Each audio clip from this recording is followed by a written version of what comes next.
Je vous ai fait une vidéo, je vous ai parlé comment est-ce que l'homme humain se comporte face à son semblable. Aujourd'hui, j'étais en route, revenant chez moi à la maison, et je suivais qu'un témoignage, bon, elle a mis ça comme étant un testament. Ça, je veux partager ça sur ma page, mais je veux seulement juste un peu parler en globalité.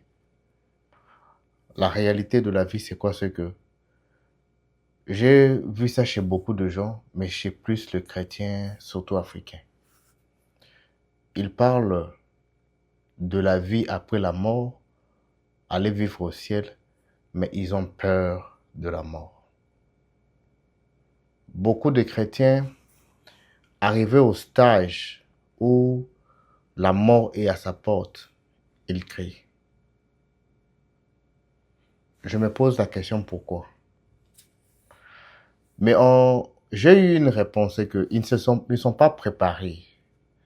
Les gens ne sont pas préparés à ce que la mort leur atteigne un jour. Tous, nous devons savoir que nous sommes nés et nous mourrons.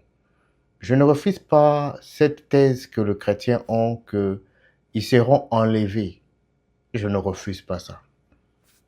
Mais tous, nous devons savoir que nous sommes nés, nous mourrons un jour. Quelles que soient les circonstances par lesquelles tu vas mourir, tu vas quitter cette terre ici, mais sache très bien que tu mourras. Et aussi, surtout, il faut savoir que nous sommes venus tels que on n'avait rien avec nous. Et nous partirons aussi sans que on apporte quelque chose. La seule chose que nous laisserons, que nous léguerons, c'est le temps que nous avons passé avec ceux qui sont tout autour de nous, de l'affection qu'on les a donnée, l'amour, toute cette ambiance-là, c'est ce qui va rester. Quand on est de biens matériels, oui, ils se partageront, mais en réalité, c'est que ça ne va rien faire. Parce que ce qui va rester, ce sera seulement ce que, mais ce qui est héros, je dis à ça qui, ça devait être autre chose. C'est pour dire à mes frères, à mes amis, d'être toujours prêts.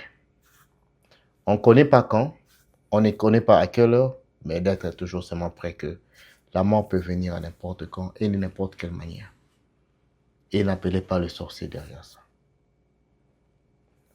Prenez soin de vous, de votre corps, de votre âme et de votre esprit.